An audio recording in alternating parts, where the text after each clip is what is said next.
स्वागत है आप सभी का आज के इस वीडियो में। इस वीडियो के माध्यम से हम लोग क्लास 10th फिजिक्स का चैप्टर है आपका विद्युत धारा का 20 महत्वपूर्ण ऑब्जेक्टिव क्वेश्चन करने वाले हैं और देखते हैं कि 20 में से 15 का भी आप सही जवाब दे पाते हैं या नहीं।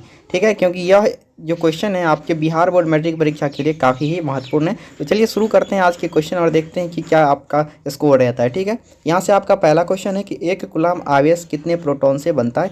आपके पास ऑप्शन ए है 1.6 × 10⁻19, ऑप्शन बी है 1.6 × 10⁻19, ऑप्शन सी है आपके पास 6.25 × 10⁻18 और ऑप्शन डी है आपके पास 6.25 × 10⁻18। तो कौन सा सही हो जाएगा जी? तो याद रखिएगा एक कूलम्ब आवेश जो है वो 6.25 × 10⁻18 प्रोटॉन से बना हुआ होता है। तो ऑप्शन नंबर डी आपका बिल्कुल सही उत्तर है। चलिए अगला क्वेश्चन आप लोग बताइएगा कि किस उपकरण में धन और ऋण का चिन्ह नहीं होता है। ऑप्शन ए है आपके पास अमीटर, ऑप्शन बी है आपके पास वोल्टमीटर, ऑप्शन सी है कुंडली और ऑप्शन डी है आपके पास इनमें से कोई भी नहीं। तो याद रखिएगा धन और ऋण का चिन्ह जो है किस उपकरण में है ना नहीं होता है, तो कुंडली में नहीं होता है। तो ऑप्शन नंबर आपका सी जो है बिल्कुल सही उत्तर है। चलिए अगला क्वेश्चन है 3 नंबर क्वेश्चन है यहाँ से।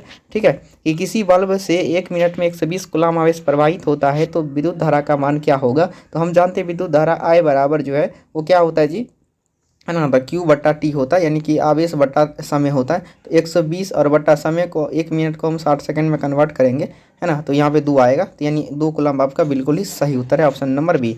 चलिए इसी के साथ आपका यहाँ पे चौथा नंबर क्वेश्चन है, बताइएगा कि बैटरी से किस प्रकार का धारा निकलता है। तो ऑप्शन नंबर आपका ए है डीसी करंट, है ना, यानी जिसे हम डीसी धारा कहते हैं। बी है आपके प्रत्यावर्ती धारा जिसे हम एसी करंट कहते हैं। ए बी दोनों या इनमें से कोई भी नहीं। तो याद रखिएगा बैटरी से जो है वो किस प्रकार की धारा निकलती है, डीसी करंट यानी निर्दिष्ट धारा। तो ऑप्शन नंबर आपका ए जो है बिल्कुल सही उत्तर है। चलिए आपका अगला सवाल यहाँ से 5 नंबर सवाल कि अमीटर को विद्युत परिपथ में कैसे जोड़ा जाता है। तो ऑप्शन ए है आपके पास श्रेणी क्रम, ऑप्शन बी है पार्श्व क्रम, ऑप्शन सी है दोनों और डी है इनमें से कोई भी नहीं। तो याद रखिएगा अमीटर को विद्युत परिपथ में, है ना, हम श्रेणी क्रम में जोड़ते हैं, यानी जिससे हम वोल्टेज को मापते हैं, सॉरी करंट को मापते हैं। अमीटर से क्या मापा जाता है, करंट को मापा जाता है, तो उससे हम श्रेणी क्रम में लगाते हैं। अगला क्वेश्चन है कि विद्युत धारा का एसआई मात्रक क्या होता है। ऑप्शन ए है वोल्ट, ऑप्शन बी है कूलम्ब, ऑप्शन सी है वाट और ऑप्शन डी है आपके पास एम्पियर। तो याद रखिए विद्युत धारा का एसआई मात्रक क्या होता है जी, एम्पियर होता है। तो ऑप्शन नंबर डी आपका बिल्कुल सही जवाब है। चलिए अगला है 7 नंबर क्वेश्चन कि अमीटर से निम्नलिखित में से किसे मापा जाता है। ऑप्शन ए है धारा, ऑप्शन बी है आवेश, ऑप्शन सी है विभव और ऑप्शन डी आपके पास है ना विद्युत शक्ति। याद रखिए अमीटर से क्या मापा जाता है, तो विद्युत धारा को हम मापते हैं, यानी इलेक्ट्रिक करंट को। तो ऑप्शन ए आपका बिल्कुल सही उत्तर है। चलिए अगला क्वेश्चन बताइएगा कि शुक्र सेल, है ना, में ऋण इलेक्ट्रोड किस चीज़ का बना होता है। तो देखिए ऋण इलेक्ट्रोड, तो याद रखिए ऑप्शन ए है आपके पास यहाँ पे तांबा, ऑप्शन बी है कार्बन, ऑप्शन सी है आपके पास जस्ता और ऑप्शन डी है इनमें से कोई भी नहीं। तो क्या हो जाएगा इसका सही उत्तर जी, तो किसका होता है बना, तो याद रखिएगा जस्ता का। ऑप्शन नंबर आपका सी जो है बिल्कुल सही उत्तर है। चलिए आपका अगला सवाल है यहाँ से कि एक इलेक्ट्रॉन पर कितना आवेश होता है। तो ऑप्शन ए है आपके पास 1.6 × 10⁻20, ऑप्शन बी आपके पास 1.6 × 10⁻20, ऑप्शन सी आपके पास 1.6 × 10⁻19 और ऑप्शन आपके पास डी, सॉरी हाँ 10 की पावर, सॉरी यहाँ पे 20 की पावर है ना। तो ऑप्शन डी आपके पास 1.6 × 10⁻19। तो याद रखिए एक इलेक्ट्रॉन पर कितना आवेश होता है, तो 1.6 × 10⁻19 कूलम्ब। तो ऑप्शन नंबर आपका डी बिल्कुल सही जवाब है। चलिए अगला बताइएगा कि विद्युत आवेश के प्रवाह दर को हम लोग क्या कहते हैं। तो ऑप्शन ए आपके पास विद्युत धारा, ऑप्शन बी है आपके पास विद्युत वाहक बल, ऑप्शन सी है विभवांतर, ऑप्शन डी है इनमें से कोई भी नहीं। तो याद रखिएगा विद्युत आवेश के प्रवाह दर को क्या कहते हैं हम, तो विद्युत धारा कहते हैं, यानी इलेक्ट्रिक करंट कहते हैं। तो ऑप्शन नंबर आपका ए जो है बिल्कुल सही उत्तर है। चलिए अगला सवाल बताइएगा आप लोग कि 1 माइक्रो एम्पियर, है ना, के तुल्य कितना विद्युत धारा होगा। तो ऑप्शन ए है आपके पास, है ना, 10⁻⁻4, ऑप्शन बी है 10⁻⁻15, ऑप्शन सी आपके पास 10⁻⁻6, ऑप्शन डी आपके पास 10⁻⁻7। 1 माइक्रो, है ना, एम्पियर कितने तुल्य विद्युत धारा के बराबर होती है। तो याद रखिएगा 10 की पावर, है ना, माइनस सी। तो ऑप्शन नंबर आपका सी जो है बिल्कुल सही उत्तर है।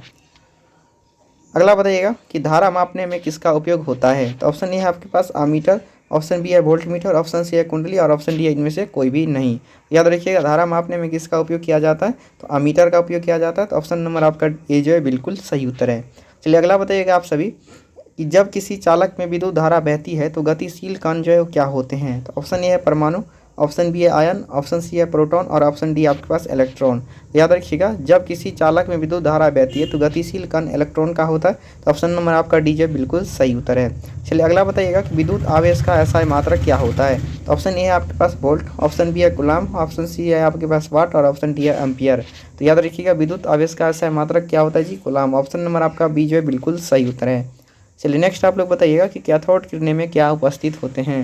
तो ऑप्शन नंबर आपका ए है नहीं आपका इलेक्ट्रॉन, ऑप्शन बी है प्रोटॉन, ऑप्शन सी है न्यूट्रॉन और ऑप्शन डी है इनमें से कोई भी नहीं। तो याद रखिए, कैथोड किरण में इलेक्ट्रॉन उपस्थित होता है। तो ऑप्शन नंबर आपका ए जो है बिल्कुल सही उत्तर है। चलिए नेक्स्ट आप लोग बताइएगा कि एक पदार्थ में चालक है, निम्नलिखित में से कौन पदार्थ चालक है, ये पूछा गया है। तो ऑप्शन ए आपके पास अभ्रक, ऑप्शन बी आपके पास कांच, ऑप्शन सी एल्युमिनियम और ऑप्शन डी आपके पास मिट्टी। तो याद रखिएगा है ना, कौन चालक है। तो एल्युमिनियम जानते हैं एक धातु होता है जो कि विद्युत का सुचालक करती है। चलिए अगला क्वेश्चन है यहाँ से, है ना, कि धात्विक चालकता पदार्थ के अंदर किस कण की गति पर आश्रित होती है। ऑप्शन ए है इलेक्ट्रॉन, ऑप्शन बी है प्रोटॉन, ऑप्शन सी है न्यूट्रॉन और ऑप्शन डी है आपके पास इनमें से कोई भी नहीं। तो धात्विक चालकता किसके गुण पर आधारित होता है, तो इलेक्ट्रॉन पर। ऑप्शन नंबर आपका ए जो है बिल्कुल सही उत्तर है। चलिए अगला सवाल आप लोग बताइएगा, है ना, कि वोल्ट मीटर को विद्युत परिपथ में किस क्रम में जोड़ा जाता है। ऑप्शन ए आपके पास श्रेणी क्रम, ऑप्शन बी आपके पास समांतर क्रम, ऑप्शन बी है आपके पास सी है ए और बी दोनों और ऑप्शन डी है इनमें से कोई भी नहीं। तो याद रखिएगा, वोल्ट मीटर को विद्युत परिपथ में समांतर क्रम में लगाते हैं। तो ऑप्शन नंबर आपका बी जो है बिल्कुल सही उत्तर है। चलिए अगला क्वेश्चन आप लोग बताइएगा कि विभवांतर मापने वाले यंत्र को हम लोग क्या कहते हैं। तो ऑप्शन ए है आमीटर, ऑप्शन बी है वोल्ट मीटर, ऑप्शन सी है गैल्वेनोमीटर, ऑप्शन डी है इनमें से कोई भी नहीं। याद रखिए, विभवांतर मापने वाले यंत्र को हम क्या कहते हैं, तो वोल्ट मीटर कहते हैं। तो ऑप्शन बी आपका बिल्कुल सही उत्तर है।